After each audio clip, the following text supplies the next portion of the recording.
Building a great sex life isn't rocket science. Couples with great sex lives just make sex a priority. Welcome to the Get Your Marriage On podcast. I'm your host, Dan Purcell, a Christian marriage and intimacy expert and coach. I'm on a mission to help couples have the best sex and most emotionally intimate marriages possible. Our episodes cover topics you've always wondered about and are packed with practical advice designed to help you take your marriage to the next level. Hello, everyone, and welcome to the Get Your Marriage On podcast. Today is International Lovemaking Day, a very special, happy lovemaking day to you. It's Lovemaking Day because it's June 9th on the calendar, so it's 6/9, so 69, get it? Anyway, tonight, we're hosting that virtual retreat we've been announcing last few weeks. I'm so looking forward to it. Nearly 100 couples will be joining us from everywhere. We're going to talk about ways to really up the sexual intimacy in your relationship. Over 3 sessions in 48 hours. It's going to be a fantastic time. I'm really looking forward to that. I've got a lot of things on my mind that I want to share with you today. And because it's 6/9 Day, I want to share with you 9 ideas to strengthen your sexual relationship. The 9 things that are on my mind that I want to share with you today are: first, ditch the goals during sex. Second, enjoy arousal for arousal's sake. Number 3, make sex a priority and schedule sex the right way. Number 4, get comfortable talking about sex. Number 5, learn and utilize erogenous zones. Number 6, reduce stress for more sexual desire. Number 7, look forward to sex as a time to recharge, refresh, escape. Number 8, communicate during sex. Number 9, live orgasmically. Let's dive right in. First, ditch the goals during sex. Now, I'm a pretty goal-oriented guy, and goals serve me really well in life. I set goals for, exercise, fitness, nutrition, business, financial goals, professional goals. They serve me really well. But I've also learned that sometimes goals don't serve me well, and I'm better off not having a goal. In the bedroom, for example. Recently, we've been intentional about not having a goal when we're intimate. Not having a goal, such as rushing to orgasm, frees us to really enjoy the moment and to enjoy each other more. What do you call these? Ungoals? For example, an ungoal is to stop trying to overly manage your spouse's experience in sex. For example, there's a period in my life where during sex, I was so, mentally caught up on whether or not my wife was enjoying it, if I was doing the technique right, was she going to climax? I was so goal-oriented in this outcome that I got lost in the experience. I was in my head, I wasn't in my body, and we just both didn't enjoy the experience. She didn't enjoy feeling like a project either. So having this goal that we need to reach some sort of an outcome, such as an orgasm in a certain period of time during sex, just was really antithetical to enjoying the moment. Another unrelated ungoal would be to stop overly worrying about your own performance or how you look in sex. Like, am I doing this move right? Do I look good? Am I attractive from this angle? Is the lighting right? Okay, whatever it might be, just being overly concerned about your performance in the moment kind of ruins it for you. So, it's amazing how much energy we can devote to cherishing each other and really being intimate if we don't have to worry about this outcome during sex. It's like enjoying the journey because the journey itself is fun, and that's going to be just as enjoyable as reaching the destination. We've discovered new and exciting things that we've never knew before. Because we used to be so goal-oriented, we overlooked it. So slowing things down and just enjoying the journey of arousal in and of itself has, opened the door to 100 more things that we like and want to explore. In our modern rushed lives, we miss so much goodness that goes unnoticed along the way. So slowing down, exploring, and savoring just being together has brought us closer together. So give it a try. Slow things down. Get rid of a goal. Gaze into each other's eyes and just enjoy the journey wherever it takes you. My second tip today is to enjoy arousal for arousal's sake. Why not just make out? Because it's fun to make out. Arousal in and of itself just feels really good, and sometimes we avoid making out or undressing in front of our spouse or making a move or hinting or flirting because we're worried that that gesture will arouse our spouse, and then we're unprepared to deal with it in the moment, what might come up with it. Meaning, if he's aroused, then that means it'll lead to sex, and I don't want to have sex, so I'm not going to be affectionate at all. Now, if that's your pattern in your marriage, if you think, once someone like your spouse is aroused or I'm aroused and it must lead to sex, you're going to be far more reluctant in your relationship to get in situations that are going to be exciting or arousing, and you're going to miss out on the enjoyment of arousal just for arousal's sake. So break that cycle where you think making out or just feeling turned on must lead to sex. I recommend you practice making out with no other goal than just to enjoy the makeout session for what it is. You can enjoy your spouse getting super turned on, and it doesn't mean it has to lead to sex all the time. And remember, even if your spouse is sexually excited, you still have a choice. You always have a choice whether or not you also want to go there sexually or not. Another reason why to enjoy arousal just for arousal's sake, and not necessarily have it lead to anything in particular, is that delayed gratification can also be super sexy. Think back to times perhaps when you were dating, when you really were excited about each other and wanted to do some things, but you couldn't do anything about it in the moment. That anticipation you built was amazing. And a makeout session and just enjoying some arousal for arousal's sake can build that anticipation for you in your relationship. My third tip is to make sex a priority and schedule it. There's a great document by John Gottman. He's a marriage researcher, and the title of his blog post is Great Sex is Not Rocket Science. I love that title. And his first advice he has in all his research on what couples are doing that have great sex lives is they make sex a priority, which sounds so straightforward, but I love it. It's not rocket science. Couples with great sex lives just simply make sex a priority. It's so easy to let sex get backburnered in our busy lives. Like anything else of value in life, we tend to make time for the things that matter most to us, so sex is no different. Some couples have had a lot of success scheduling sex, and that's a topic that works for some couples, and for others, they hate it. But for those that don't like it, let me just explain why it might not be working for you. I got this tip from Vanessa Marin. She is a sex therapist, and this is what she says. When you go to schedule sex, what you want to schedule isn't sex per se, but you want to schedule what would be the minimum level of physical, intimate activity that you would never say no to. For example, some of you might say, I'll never turn down a good massage, or a bath, or a good makeout session, like something that's physically intimate that you'll never turn down. That's what you're going to schedule on the calendar, not necessarily sex. So you're going to look forward more to the time when you get some physical, intimate activity that you know you'll enjoy. And if that leads to more sex or leads to something a little more intimate, fantastic, go for it. But that's what you're going to schedule. Making sex a priority is one step to having a great sex life, which leads to tip number 4. The other thing that John Gottman talks about is couples with great sex lives, this is again not rocket science, is they've learned how to be really comfortable talking about their sexual relationship. Now that might scare you. Talking about sex is often harder than actually having sex itself because it probably wasn't modeled for you in the home you grew up in. People probably didn't talk about sex. It's a taboo topic. And talking to your spouse, it's really awkward to talk about how your sexual relationship with them is going. So I often get, how do I make it less awkward? Well, I wish I had a magic formula for you. The only thing I can think of is, well, you don't. You can't make that conversation less awkward than it is.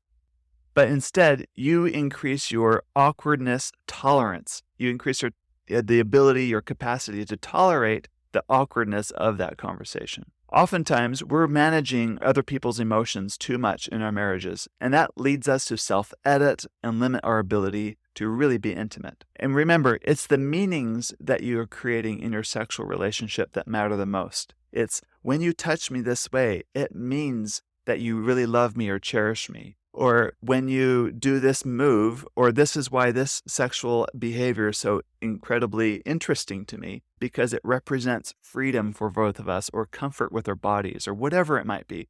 When you do talk about sex, if you can talk in terms of what the meanings they provide, it really makes the conversation go a lot better. Now, one of you might want to try something new and you're a little afraid to mention it. Well, one idea is to mention where you got the idea from. Like, I was listening to this great podcast called Get Your Marriage On, and they talked about, X, Y, or Z. Or I had this fantastic app I downloaded called Intimately Us, and it has these tips in here about this idea or that idea. I'm interested in doing these things. When you can talk about why you want to do these things or where they came from, it kind of puts the idea out on neutral ground. And also be sure to explain what it means to you.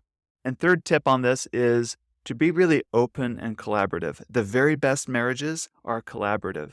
Let's say you want to go have sex in the car somewhere. And to collaborate around it, you're going to work through all the issues like, okay, we do not want to get caught, so we have to find a place that we know for sure we won't get caught. We need to worry about, cleanup. We need to worry about these things. Can you discuss and collaborate together? Or what situations would you want to make things work out for both of you? I just bring that up as an example. I'm not necessarily endorsing that you go have sex in the car. It's just an example. The point is you want to be open and collaborative about things. Okay, tip number 5, learn and utilize erogenous zones. When we have sex, we tend to focus on the parts of our bodies that we have the most sensation, such as our genitals, breasts or nipples, and our lips. For good reason. It feels really good to be touched there. These are what I call our primary erogenous zones. But remember, that's not the only parts of our body that can give us great sexual pleasure. There are other parts that I call secondary erogenous zones. For example, these can be like your earlobes, the nape of your neck, the way your scalp is scratched or massaged or your hair brushed. It can be your shoulders. It could be the back, especially the small of your back, right above your tailbone. It could be the inside of your forearms, your fingers, fingertips, toes, knees. There's so many areas of our bodies that are open to sensation. Good lovers know this, and what they do is when they approach sex, they start with the secondary erogenous zones, and they give a lot of attention to those areas to wake up the body during sex. You spend, let's say, 20 minutes touching and waking up your whole body in these secondary erogenous zones. Your whole body starts to come alive and become more sensitive and open to sensation. And when you're at that open and turned on state, then you transition to touching more primary erogenous zones.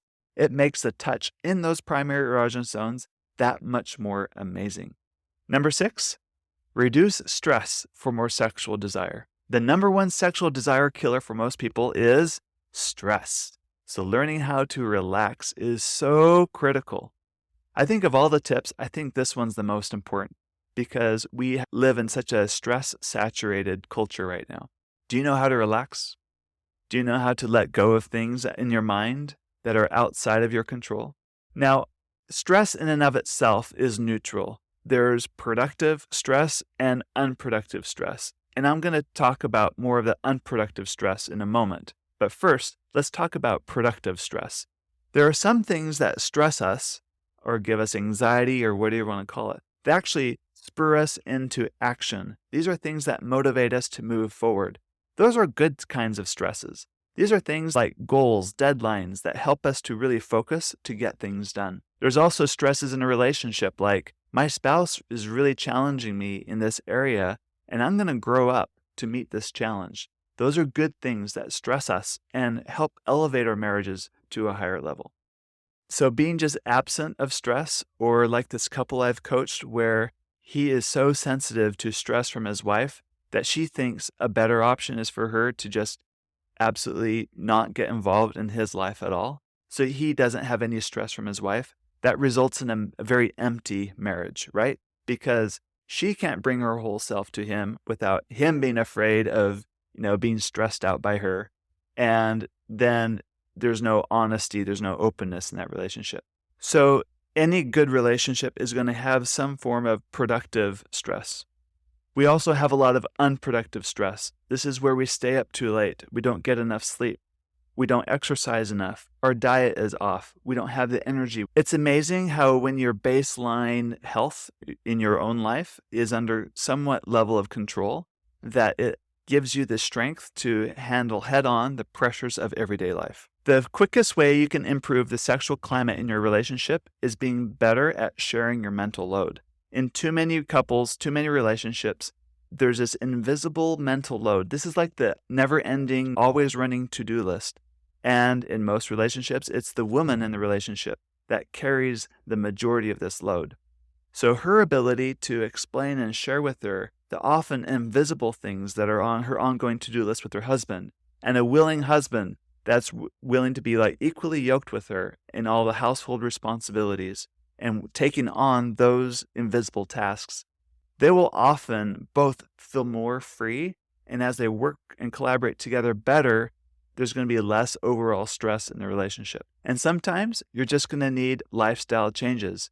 There was a season in my life where my work really consumed me, and it was a great source of stress in my life. And then circumstances changed. I had sold that company, and I found myself in a new situation where I didn't have as much of a load on my shoulders all the time anymore. I made this lifestyle change, and it was incredible how much less stress on me freed me to open up to more connection and work on my relationships. I'll never go back to the way it was before.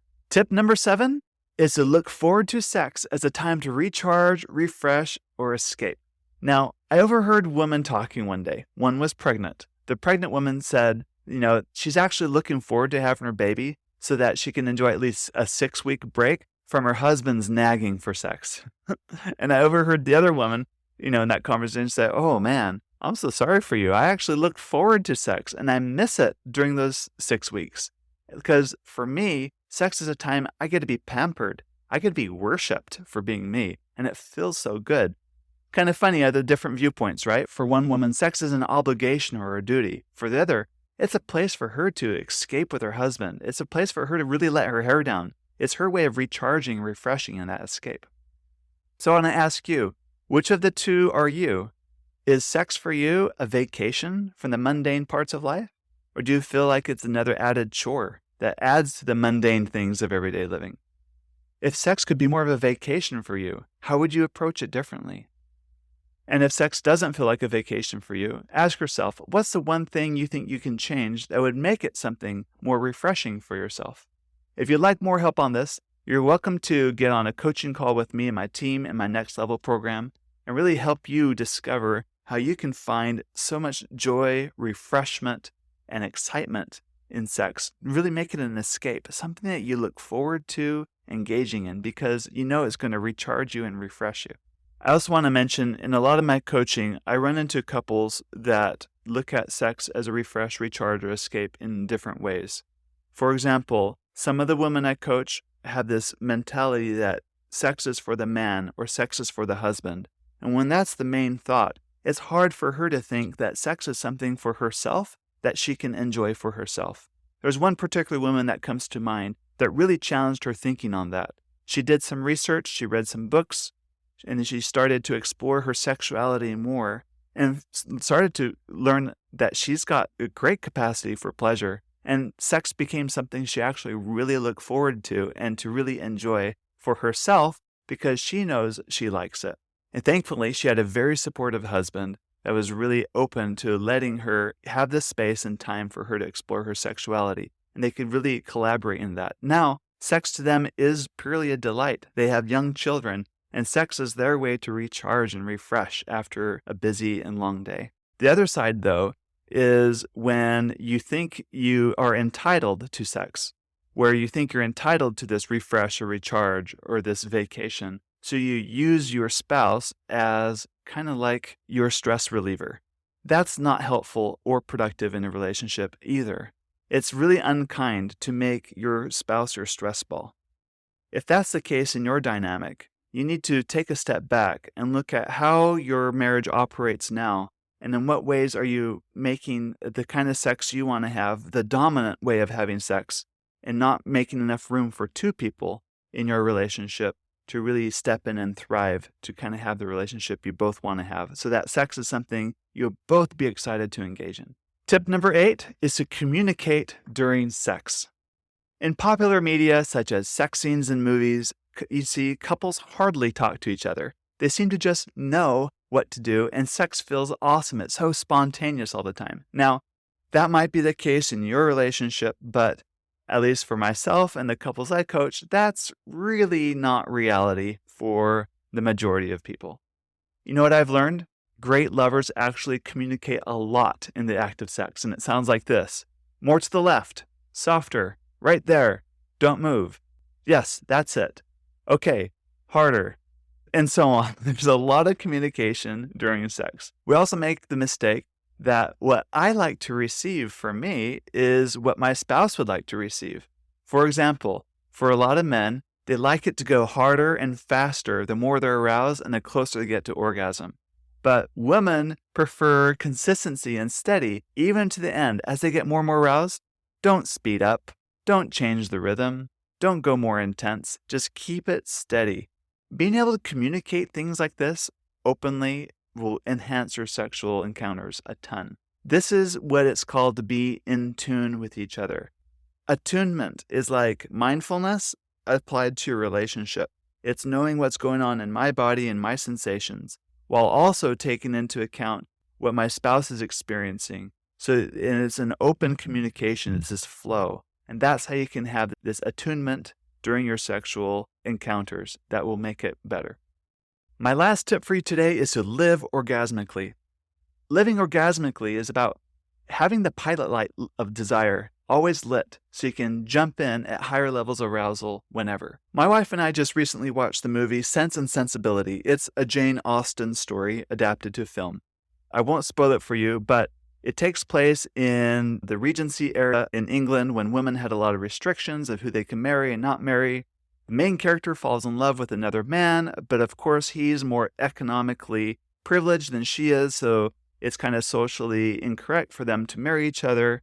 Meanwhile, her sister falls in love with a different man that ends up dumping her. And anyway, I won't spoil it for you, but this is a really long movie of this love interest and love triangles. Now, how boring would it be if within the first 5 minutes, that first couple, he disavowed his other engagement and just married the main character without any obstacles or challenges?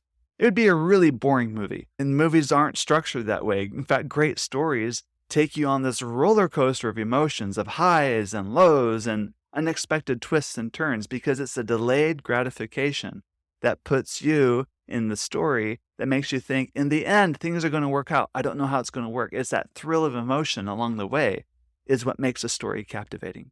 Now, we can borrow a page out of Jane Austen's playbook and apply that to our own sexual relationship. And one way to do that is to not always climax when you have sex. Let me explain. So you can get really aroused to the point of about to climax and then stop sexual activity. And then maybe a few minutes later, pick it up again. Or maybe you might end that night or that morning and pick it up, the next day or later the next evening. It's this way to kind of play with your arousal of bringing it up close to the point of climax, but not quite getting there, never quite completing and finishing. It's this ongoing sexual play that spans across hours and maybe even days. And what that ends up doing is it extends your lovemaking beyond just a single moment across a longer time span, and it just builds anticipation. And that's one way you can live orgasmically. So my challenge for you is, if you want to accept it, is try this. Go 6 days in a row with plenty of touching, kissing, making out, and lots of arousal, and getting close to climax, but have the self-discipline to not climax. And let that sexual energy just buzz within you. Then finally on day 7, let it all out and see what it does for you. I hope you enjoyed this episode with our 9 tips. I hope you've learned how ditching goals during sex or enjoying arousal for arousal's sake can help strengthen your sexual relationship. We also talked about how building a great sex life isn't rocket science. Couples with great sex lives just make sex a priority. They don't backburner it. And they also learn how to get more comfortable talking about sex by increasing their awkwardness tolerance. Good lovers know how to utilize erogenous zones and focus on the secondary erogenous zones to wake up the body and its senses before moving into the primary erogenous zones. Reducing stress. The stress, remember, is the number one sexual desire killer in most marriages.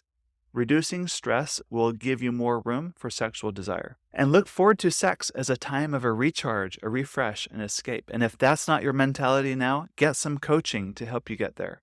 Communicate openly during sex. And last of all, live orgasmically. Try to build up a lot of that excitement, that delayed gratification with getting close to a climax without quite climaxing and keeping that arousal building over an extended period of time. If you like this podcast, please share it with your friends. They will thank you for life, I promise. If you'd like more coaching, some hands-on help on how to take what we talk about here and really apply it to you and your marriage, sign up for my Next Level program. It will help you reach your marital and sexual goals. And remember, you're just one coaching session away from taking your intimacy to the next level. Thank you for listening to today's episode. If you're interested in accelerating growth in your marriage, either sexually, emotionally, or spiritually, I want to invite you to work with me in my affordable coaching program called Next Level. More information about Next Level and my fun and sexy apps for couples are available at getyourmarriageon.com. Please also don't forget to subscribe to this podcast so you don't miss a single episode. And be sure to tell your married friends. I promise, they will thank you for life. Now go get your marriage on.